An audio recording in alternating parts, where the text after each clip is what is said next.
Se frequentemente nós estamos errando, tropeçando no mesmo erro e não conseguimos sair do lugar, a minha sugestão é que você assista o vídeo até o final, onde eu vou passar várias dicas, experiências, pesquisas, ideias.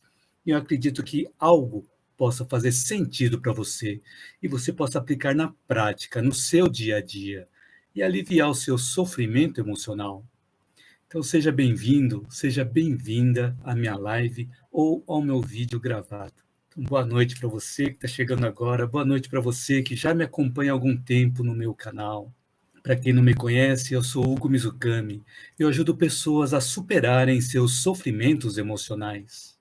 E o tema que nós vamos refletir hoje é vivendo, tropeçando e aprendendo. Nas nossas experiências de vida, quando nós não prestamos atenção ou quando nós menosprezamos algumas lições, principalmente aquelas mais difíceis de nós aprendermos, essas lições se repetem para que nós possamos valorizar a nossa responsabilidade, o nosso livre-arbítrio, a nossa razão, a nossa consciência. Então, apesar de recebermos várias oportunidades por várias vezes, nós escorregamos, nós tropeçamos e nos desviamos muito do nosso caminho, porque normalmente buscamos pelo caminho mais fácil, exceto quando aquele calo aperta no sapato.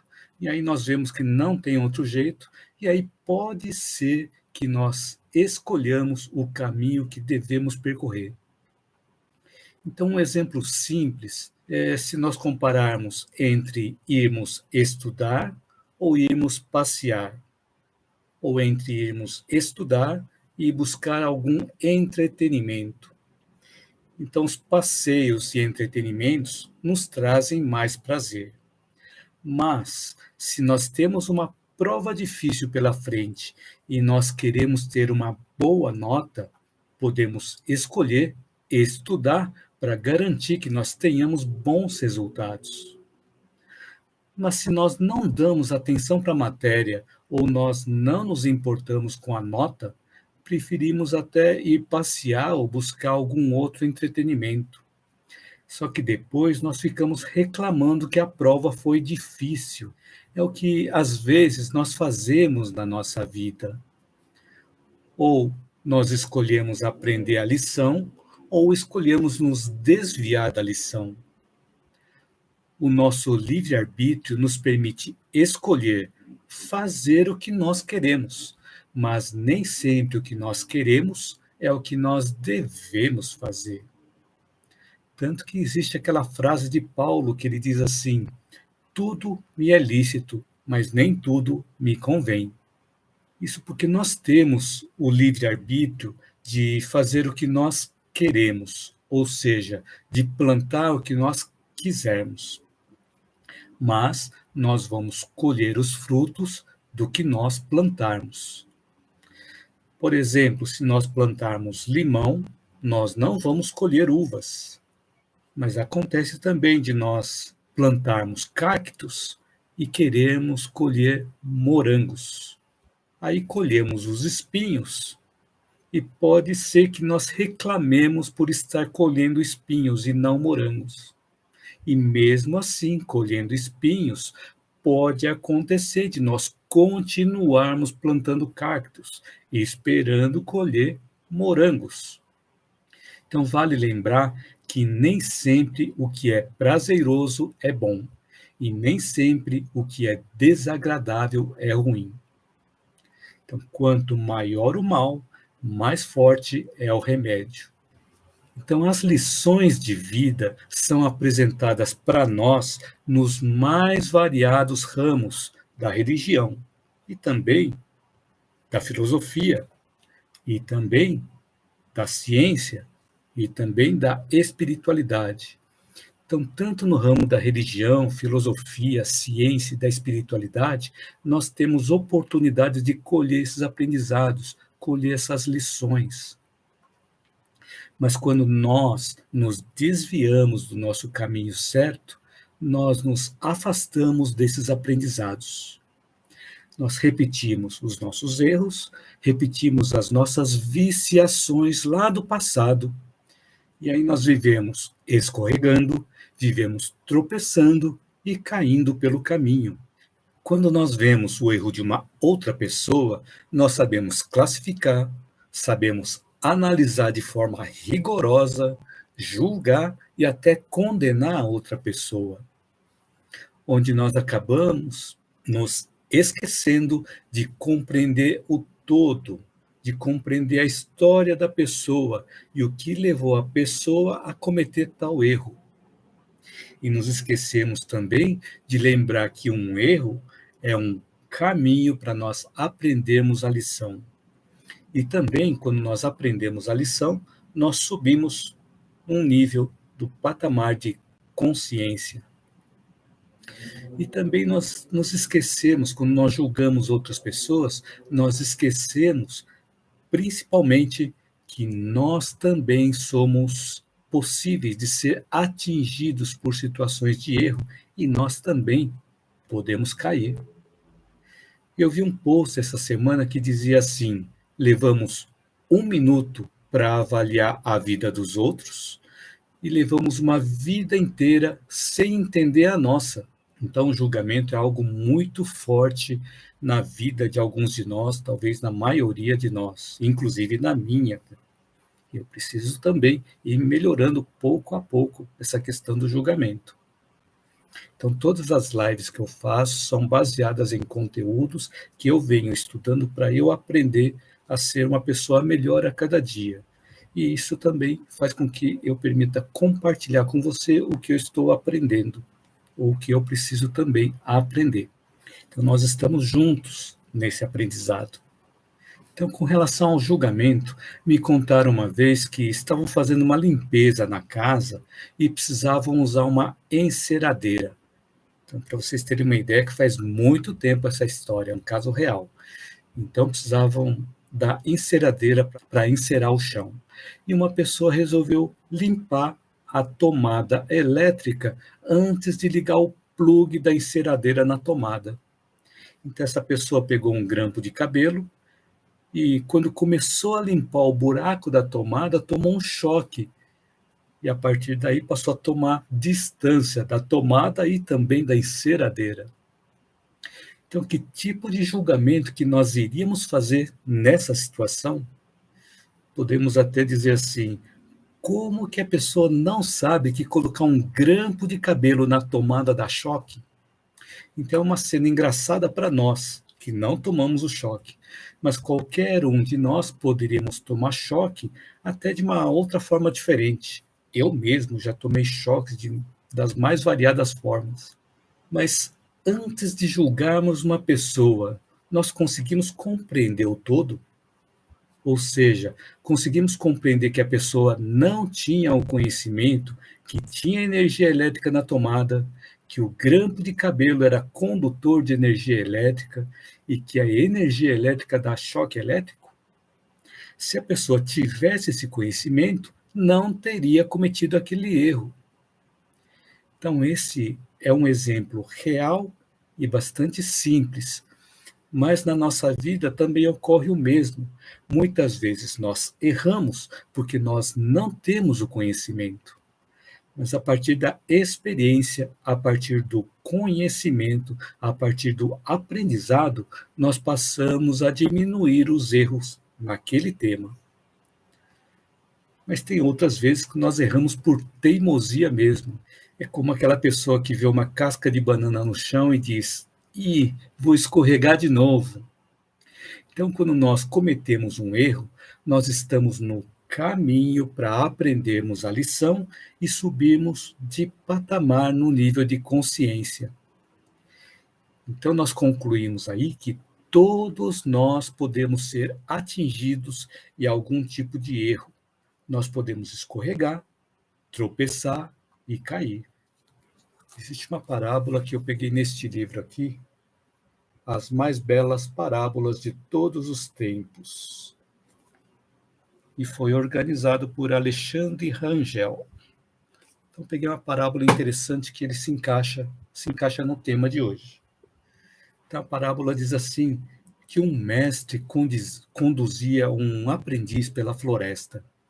Apesar do mestre ser mais velho, caminhava de forma ágil, enquanto o aprendiz escorregava e caía a todo instante.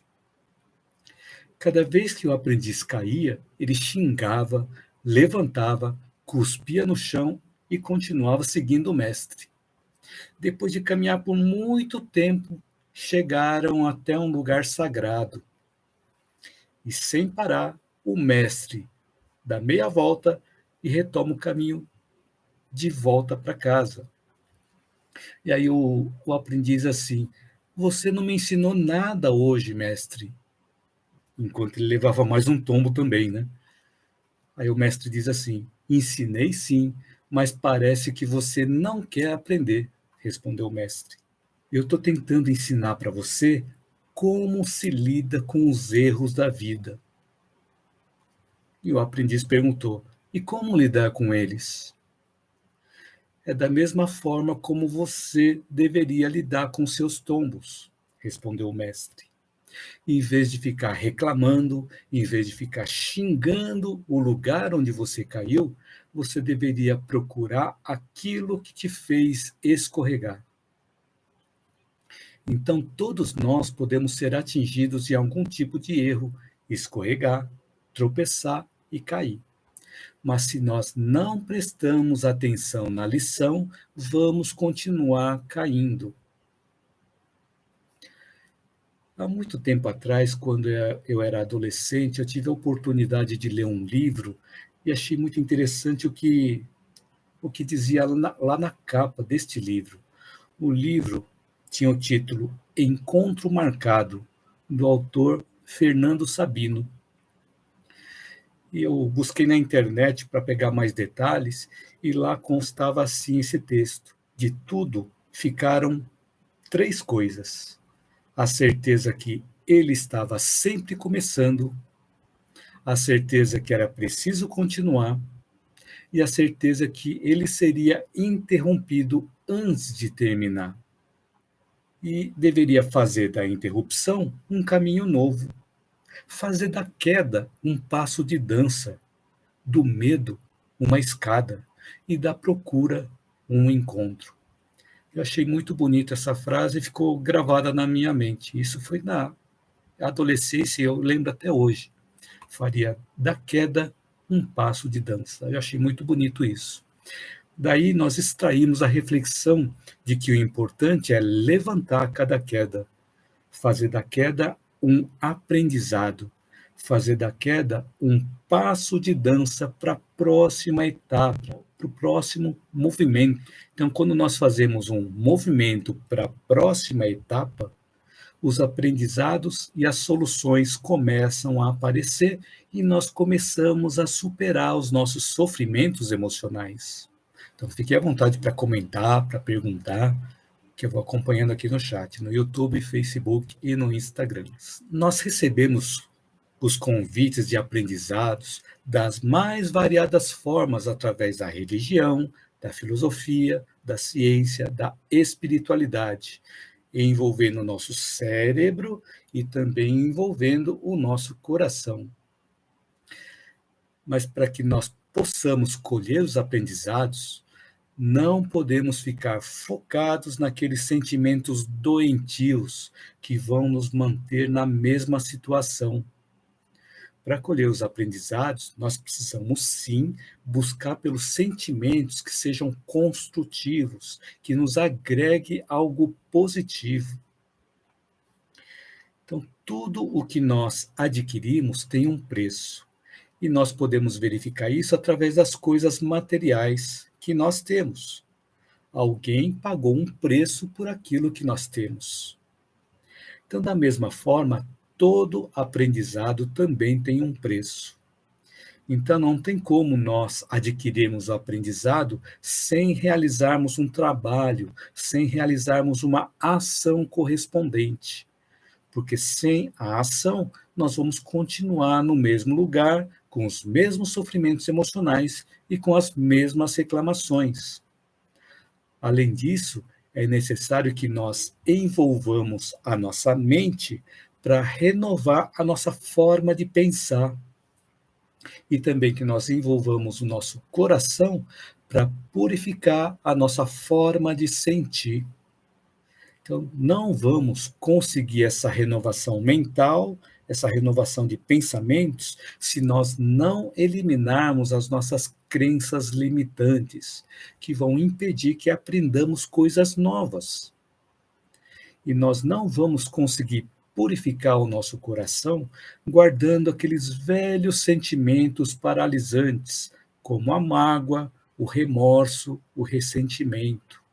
O fato de nós renovarmos e purificarmos a mente e o nosso coração de forma contínua na nossa vida faz com que nós diminuamos os nossos tropeços repetidos na mesma situação. E para que nós possamos aprender e nos elevar moralmente e espiritualmente, nós precisamos pagar o preço. Qual é o preço? É passar por uma variedade muito grande de emoções. Esse é o preço que nós precisamos pagar para aprender a nos elevar moralmente e espiritualmente. Porque nós precisamos passar por uma grande variedade de emoções, para que nós possamos lapidar a nossa personalidade, para que nós possamos reajustar a nossa forma de pensar. E assim nós começamos a sair do mundo da ilusão, do mundo daquelas coisas passageiras. Então é impossível crescer sem envolvermos o nosso raciocínio e o nosso sentimento.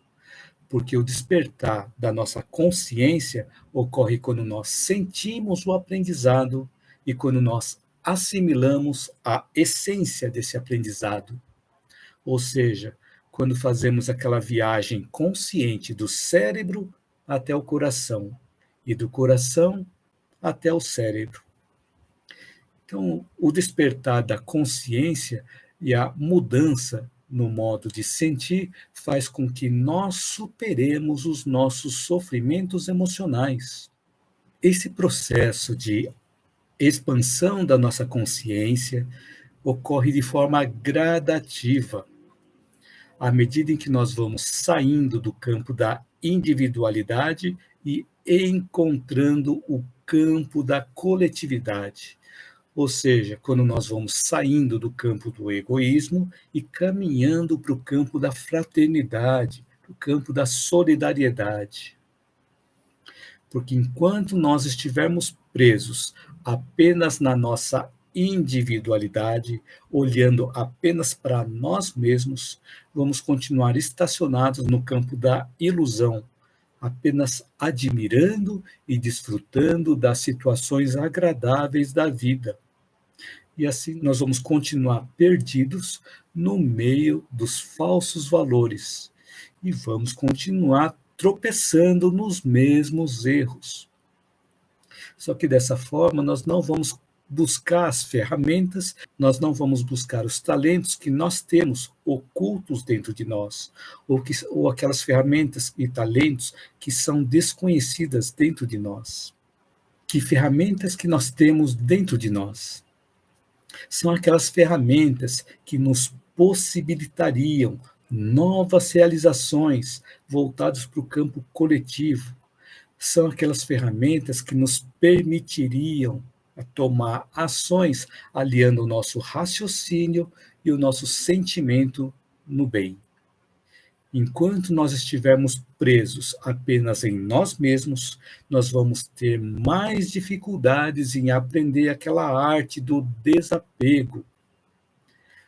O apego em excesso envolve aquela posse egoísta por algo ou por alguém. E quanto mais nós praticamos essa possessividade, mais ela vai se cristalizando em nossa mente, dificultando ainda mais o desapego. Assim, nós vamos continuar levando a vida sem harmonia nas nossas ações. Ou seja, as nossas ações não vão estar em sintonia com os valores elevados. E isso nos traz desarmonia e nos traz sofrimentos emocionais. Quando nós levamos uma vida sem harmonia nas nossas ações, surge a necessidade da mestra chamada dor, que vem acompanhada de lágrimas, nos mostrando que nós precisamos corrigir os nossos erros e nos reorientar para o caminho reto. E assim nós vamos conseguir sair do sofrimento emocional. Então, a mudança não ocorre da noite para o dia, como eu já comentei em alguns vídeos, porque toda transformação leva um tempo. E para isso, nós precisamos nos curar da paralisia dos nossos sentimentos, buscando praticar cada vez mais a nossa humildade e também a nossa fraternidade. Isso não significa que o caminho seja fácil, mas significa que é possível. Tem um canal no YouTube que eu costumo acompanhar, e esse canal se chama Expandindo Mundos com Luciano e Gustavo. O Luciano e o Gustavo são dois engenheiros agrícolas e eles mudaram o modo de viver deles. Já fizeram várias viagens longas de bicicleta. Já fizeram uma viagem de 10.000 quilômetros, passando pelos estados do Paraná, Santa Catarina, Rio Grande do Sul, São Paulo, Minas Gerais, Distrito Federal e Goiás. 10.000 quilômetros de bicicleta. Então, com isso, eles colheram muitos aprendizados sobre viver em comunidade, ter uma vida simples, aprenderam recursos de bioconstrução, que não agride a natureza. Aprenderam também a agrofloresta, a agricultura biodinâmica e novas formas de educação e também muito autoconhecimento. Então, vale a pena acompanhar esse canal também, que eu vou deixar o link na descrição do vídeo. Então, eles vivem em um sítio localizado no oeste do Paraná, onde é a base deles. E eles dizem assim que eles vivem praticando um estilo de vida exteriormente simples e interiormente rico. Eles buscam realizar atividades que tenham equilíbrio com a natureza, buscando a sustentabilidade. Então, assistindo uma live que eles fizeram na semana passada, o Gustavo e o Luciano comentaram que a natureza nos ensina muito, que a natureza tem muito para nos ensinar. Então, eles disseram que se nós não sabemos o que nós devemos fazer, basta olharmos para a natureza e colhermos as lições, da mata, ou para a vegetação, ou para alguma horta. Por exemplo, eles plantaram várias verduras, legumes e hortaliças em uma horta de 1 metro quadrado. Eles fizeram isso como um experimento lá no sítio deles, para ver o comportamento das plantas em um espaço mais controlado, porque eles já têm esses itens plantados em uma horta maior que eles têm. Então, em um espaço menor, eles conseguem acompanhar mais de perto o desenvolvimento dessas plantas. E nos vídeos, eles mostram as várias etapas do desenvolvimento dessas plantas, assim como a colheita que eles vêm fazendo para o consumo próprio. Então, eles dizem assim que as plantas crescem em silêncio. E algum tempo atrás, caiu um temporal naquele sítio, no sítio onde eles moram. E os relâmpagos, somados com a ventania, derrubaram algumas árvores, que fizeram muito barulho durante a noite, segundo eles disseram. Eles disseram que dava para ouvir o barulho das árvores caindo. Isso me lembrou de um outro post que eu vi, que diz assim: uma semente cresce sem som, mas uma árvore cai com um ruído enorme.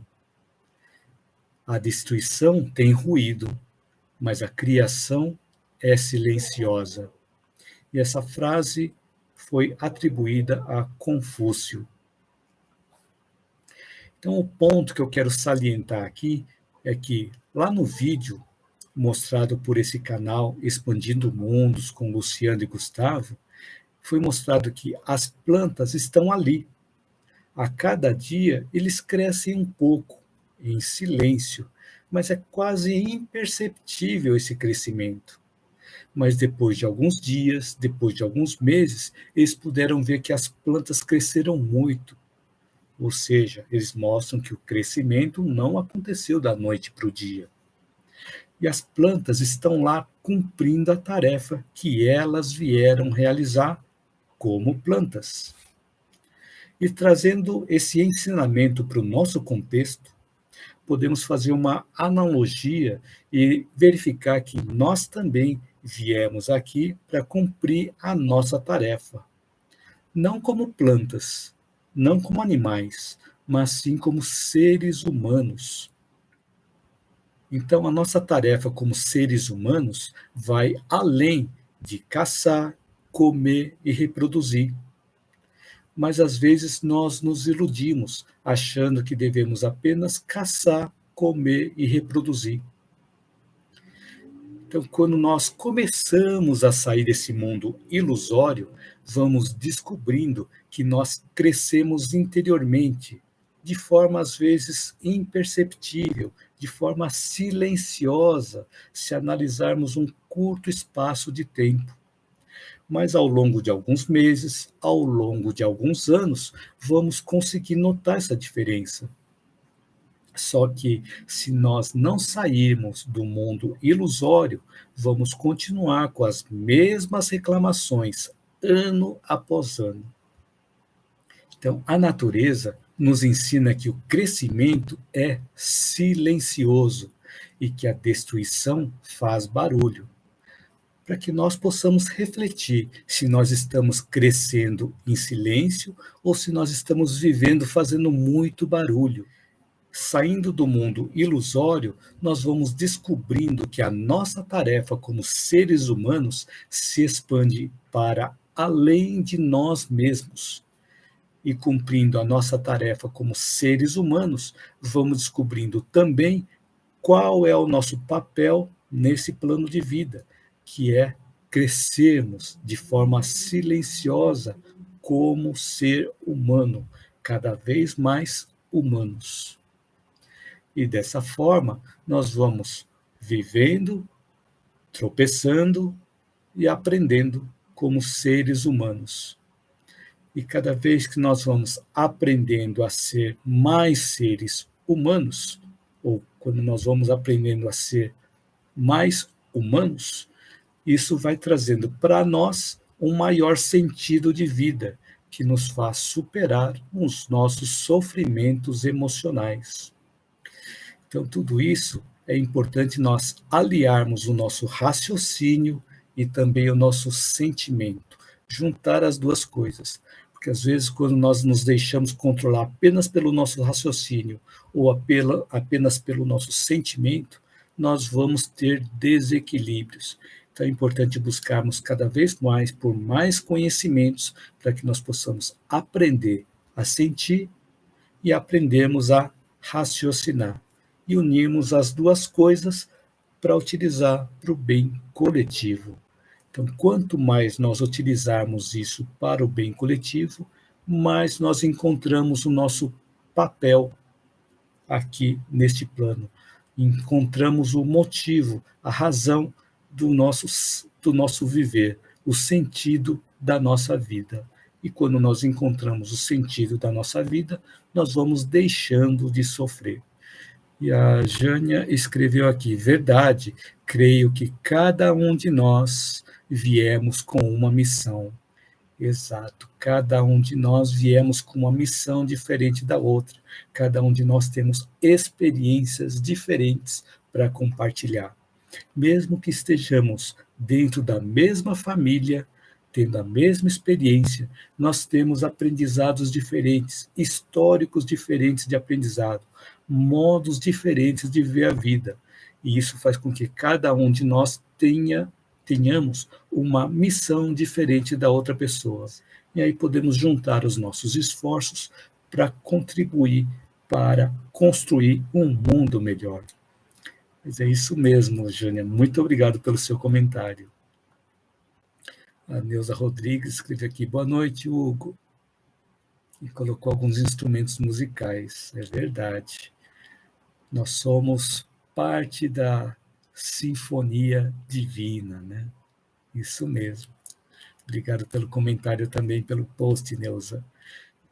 Tereza Ramos disse, boa noite, Hugo. Gratidão pela live de hoje, grande aprendizado. Boa noite, Tereza. Muito obrigado por você estar aqui também. Boa noite a todos e a todas. Margarete Araújo escreveu aqui, boa noite, aqui de Ponta Grossa, Paraná. Olha que bacana, Margarete. Obrigado por estar aqui assistindo. Aí é interessante, hein? Que também o vídeo chegou aí em Ponta Grossa, no Paraná. Olha que bacana o potencial da internet, né? Chega em vários lugares aqui no Brasil e chegou aqui em Ponta Grossa. Então, Ponta Grossa, Paraná, o mesmo estado desse canal que eu comentei agora há pouco, né? Expandindo Mundos, com Luciano e Gustavo. Eles também são do Paraná. Mas obrigado por estar aqui também, Margarete. E a Gonçalina Cecília Gonçalves escreveu, a minha família usa muitas ervas medicinais. Com isso, aprendi a respeitar não só as ervas, mas a natureza. Sempre ao pegar um alecrim, eu agradeço. Que bacana isso que você comentou, Gonçalina. Cada vez mais, quanto mais nós interagimos com a natureza, mais nós respeitamos a natureza, mais nós buscamos por uma melhor interação, um maior equilíbrio entre nós e a natureza, procurando preservar cada vez mais a natureza de quem nós dependemos muito. Mas obrigado pelo seu comentário, Gonçalina, bastante relevante. E a Gonçalina escreve aqui, estou sentindo falta da sua mãe, Hugo. Ah, minha mãe entrou aqui também. Minha mãe entrou aqui bem no comecinho, agora acabou de postar um coração. Obrigado, Gonçalina. Ela está presente aqui também, mas está no Facebook. Mas obrigado por você comentar e sentir falta da minha mãe, Gonçalina. Muito obrigado pelo carinho. A Vani Silva agradeceu, postou as mãos e bateu palmas. Obrigado, Vani. E o Kleber Klein escreveu, gratidão, Hugo, suas lives são ótimas e ajudam muito. Parabéns pelo trabalho. Gratidão é minha, Kleber. Muito obrigado pelo carinho. Muito obrigado por me acompanhar também nas lives. Agradecer a todos vocês que me acompanham nas lives e agradecer a todos vocês que me acompanham através dos vídeos. Então, muito obrigado. Gratidão a todos vocês. Então, assim, eu espero que durante o tempo da live eu tenha podido acrescentar algo útil na sua vida, que você possa aplicar desde já, na prática, no seu dia a dia. Escreva um comentário, caso você ainda não tenha escrito, para eu saber se esse conteúdo te ajudou e se teve algo que te chamou mais a atenção. E também para eu saber se eu estou no caminho certo. Então, se você gostou do conteúdo desse vídeo e acha que ele pode ajudar outras pessoas, curta, compartilhe, divulgue, para que esse conteúdo possa chegar a mais pessoas. Você que está assistindo o vídeo no YouTube, inscreva-se no meu canal, caso você ainda não tenha se inscrito, e ative o sininho para você receber as notificações das minhas próximas postagens. Então, gratidão a você, gratidão a todos que me acompanharam até o finalzinho aqui da live, me acompanharam até o finalzinho do vídeo. E espero te ver na minha próxima live ou no meu próximo vídeo. Lembrando que todas as segundas-feiras, às 19h19, eu transmito lives simultaneamente via YouTube, Facebook e Instagram. A cada dia com um conteúdo diferente. E espero te ver em todas essas lives. E todos os dias às 7h eu publico um vídeo bem curtinho, com uma reflexão, para que nós possamos refletir durante o dia, durante a semana, durante a vida. A Gonçalina Cecília Gonçalves escreveu: para mim fez muito sentido quando falou no apego. Olha que bacana, Gonçalina. Muito obrigado pelo seu comentário. A questão do apego às vezes é muito forte, né? Quando nós temos apego a pessoas ou apego às coisas. Então, quanto mais nós vamos nos espiritualizando, menos apego possessivo, nós vamos tendo das coisas e também das pessoas. E quanto menos apego possessivo nós temos das pessoas e também das coisas, mais liberdade nós vamos ter, mais liberdade as outras pessoas também vão ter. Isso é uma coisa interessante que vai dar liberdade para todos e não vai nos prender às outras pessoas e as outras pessoas não vão estar presas a nós. Então, essa questão do apego é um ponto bastante interessante. Muito obrigado pelo seu comentário, Gonçalina. A Jânia Souza escreveu: gratidão, Deus abençoe a sua semana. Gratidão a você, Jânia. Deus abençoe a sua semana também. A Vani Silva me ajudou muito, escreveu aqui. Muito obrigado, Vani. E a Judite Nóbrega postou o coração aqui. Muito obrigado pelo carinho, Judite. E a minha mãe escreveu aqui: boa noite, Hugo, e a todos. Que a paz de Cristo esteja para todos. Tenha uma noite abençoada e que a luz divina brilhe para todos e para todas. Gratidão por mais uma ótima live, Hugo. Deus o abençoe. Nossa, muito bacana o que a mãe escreveu aqui. Muito obrigado, mãe. Então, boa noite para a mãe também. Boa noite para todos. Uma ótima semana para todos, né? Muito obrigado. A Vani Silva escreveu aqui: obrigada. Obrigado a você, Avani. Então, obrigado a todos por me acompanharem aqui na live. E a Judite Nóbrega escreveu: gratidão, Hugo. Gratidão a você, Judite. Então, obrigado por estar aqui também, obrigado por me acompanhar, obrigado a todos e a todas por me acompanharem nos meus vídeos e também me acompanharem nas lives. Muito obrigado. Então, assim, vamos chegando ao final de mais uma live e aproveito para desejar de novo uma boa noite para todos, que todos e todas tenham uma excelente noite, uma noite tranquila, uma noite serena, uma noite reconfortante e revigorante, e essa noite possa se replicar durante as outras noites da semana. E que todos também possam ter uma excelente semana abençoada. Que nós possamos nos encontrar na minha próxima live, que é segunda-feira que vem, às 19h19, ou no vídeo que eu publico todos os dias às 7h da manhã. Então, muito obrigado de novo por você estar aqui até o final. De novo, gratidão e boa noite a todos.